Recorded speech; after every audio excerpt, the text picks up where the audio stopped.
So the next section is about abstract algebra in Python. So we'll get to some code here. Now, our example company, our tech startup, foobartender.io, has a real-time app, streams through weblogs, and it's looking for patterns of text where customers have been, happy with what they got as far as drones delivering their cocktails, or perhaps dissatisfied, or some other kind of comment. But we want to try and do a little text processing. And one of the things we do at foobartender.io is we parse through the weblogs and we pull out a lot of interesting text. We keep that in dictionaries. Python has a data structure called a dictionary that you can look up little bits of text. It's a way of making indexes. One of the problems, though, at foobartender is that we've got pretty big scale now. Fortunately, we've got a lot of customers. It's a good problem to have. But the assignment here is, can we write monoids in Python that allow you to add lists and dictionaries together to avoid having potential bottlenecks if you're doing a lot of stream processing? Yeah, and that's a very real-world kind of problem. So how do we write monoids in Python?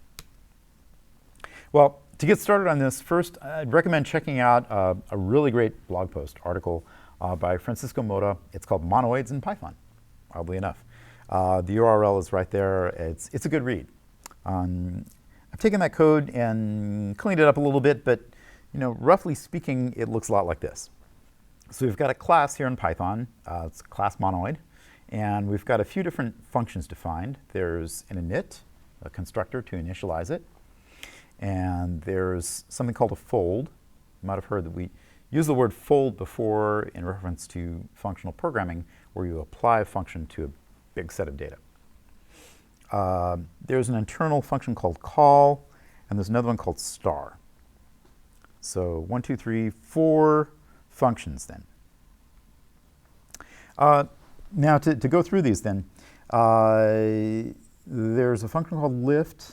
It's basically what you'd have in a map, in a MapReduce. If you're doing Hadoop and you've got maps, in terms of monoids, it's called a lift here. The operation, is a reduce, an aggregate.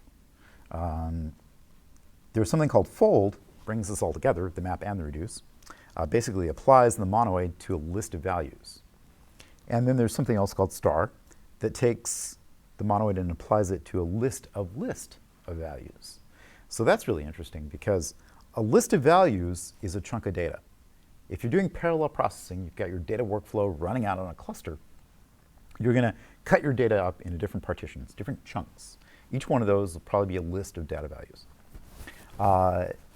And that's on the map side, when you're first starting out in your workflow, that's what you've got. As you get towards the end of the pipeline, the end of the data workflow, you're assembling together all the chunks. You want to do that back in parallel as well. And at that point, you're going to have a different chunk of data coming off of each processor. You can think of it that way. You're going to have lists of lists. You're going to have one big list of all the little chunks put together. So a monoid allows you to apply, with the star function here, apply your operation to a list of lists. Basically reassemble all the results, put them back together. So based on this, if you want to take and leverage this monoid class in Python, we've got a few different things defined. Sum m means a sum monoid, join m means a join monoid, list m, et cetera, et cetera. There's a half dozen different operations, things that you would typically do if you're writing Python, like a sum or a tuple or a len or so. And this is how you're defining them in terms of the monoid class, the lift and the fold, et cetera.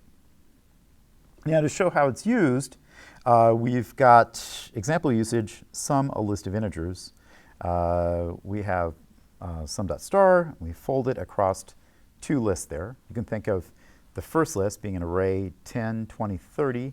That's one chunk coming off of a processor. And then another list 40 and 50 coming off of a different processor.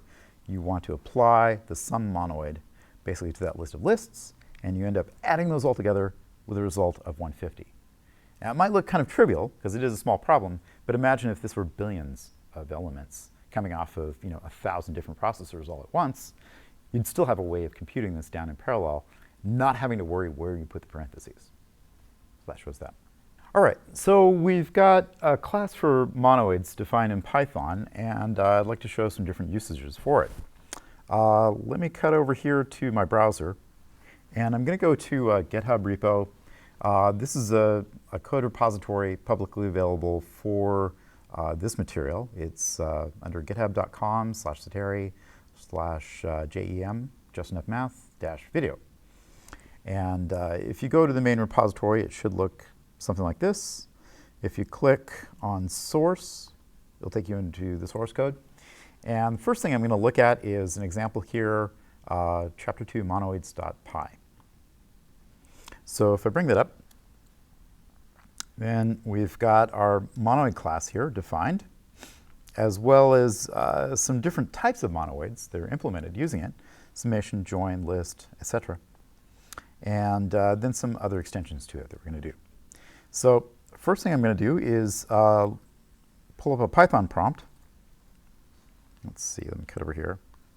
So I go into command line, and I'm going to, type Python. It brings up my prompt. I'm going to go over here and just cut and paste some code. So this defines my class. Cut and paste that in. Now if I want to go back and use that monoid class, I'll define, like I say, about a half dozen different types of monoids using it. Okay, so cut and paste this. Bam. Okay, and now let's go ahead and show some examples. The one that I discussed a little bit earlier was if you take a list of lists and you want to apply a summation, adding them up. Then I can take this first list that has 10, 20, 30, and another list that has 40 and 50.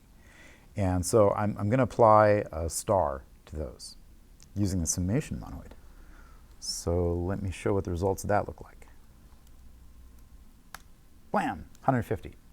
And again, it's kind of trivial in this case. We've only got 6 numbers, but if you had 6 billion numbers and 5,000 machines in your cluster, it would be a very different deal. The point is, by associativity, you get to move the parentheses around and make your operations fit naturally to the data, as opposed to having to make your data fit your code.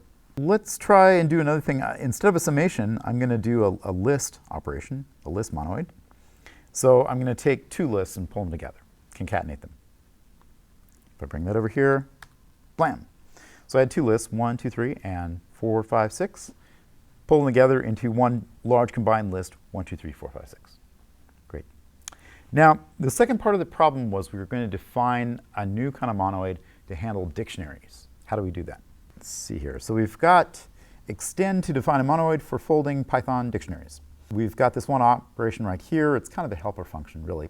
But it's going to take 2 arguments, A and B, essentially 2 different dictionaries, and take those and fold them together, combine them. So if I were to do this back at my prompt, scroll down here a bit. So I'll take and cut and paste this code, my helper function, paste it in my prompt, blam. Okay, now I've got that helper function defined. I can go back in and actually create the monoid. Here it is. Paste that in, blam. Okay, now if I want to use this, let me define a couple of sets. I've got 2 dictionaries. X1 has a few different items, has A and B defined. And another one here, X2, has B and C defined. If I want to fold those together, I'll say my dictionary monoid fold X and X1 and X2. Blam. So now what I've done is I've taken A, the A value was 2, I've taken C value 7, and I've taken the 2 different B components, the 2 different partitions of B. One was 3 and one was 2, added them together, I get 5.